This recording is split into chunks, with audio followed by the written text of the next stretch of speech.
আপনাকে প্রথমে অভিনন্দন জানাই, আপনি জয়লাভ করেছেন, কিন্তু একটু প্রশ্ন করি যে গত সরকার চলে যাওয়ার পর থেকে কিন্তু আপনি বলে আসছেন যে এই নির্বাচনটা খুব সহজ হবে না, যদিও নির্বাচনটা খুব সহজই হওয়ার কথা আপনার জনপ্রিয়তা, বিএনপির জনপ্রিয়তা সবকিছু মিলে। এখন আমার প্রশ্ন, নির্বাচনটা তো হয়ে গেল, এটা অনেক সহজ ছিল কিনা আপনার কাছে?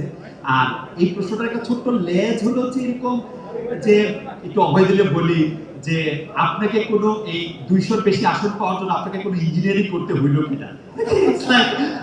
Thank you so much. আপনাকে অভিনন্দন জানাই। পাঞ্জাবের জগতে একটি বিশ্বস্ত নাম, শাবাব এথনিক ওয়্যার। আমাদের আমাদের জনগণকে কনভিন্স করতে হচ্ছে আমাদের ইঞ্জিনিয়ারিং। জনগণকে আমাদের যে ইঞ্জিনিয়ারিং ছিল সেটা হচ্ছে জনগণকে আমাদের পক্ষে নিয়ে আসে, সেটাতে আলহামদুলিল্লাহ আমরা সফল হয়েছি।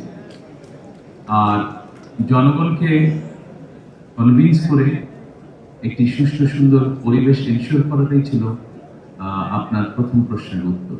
অর্থাৎ যেটা আপনি বলেছেন, যেটা আমি বলেছিলাম কঠিন হবে কিনা, সেই যে কোনো ভালো কাজ, ভালো গোল অ্যাচিভ করতে গেলে তো কষ্ট করতে হয়, কঠিন হবে।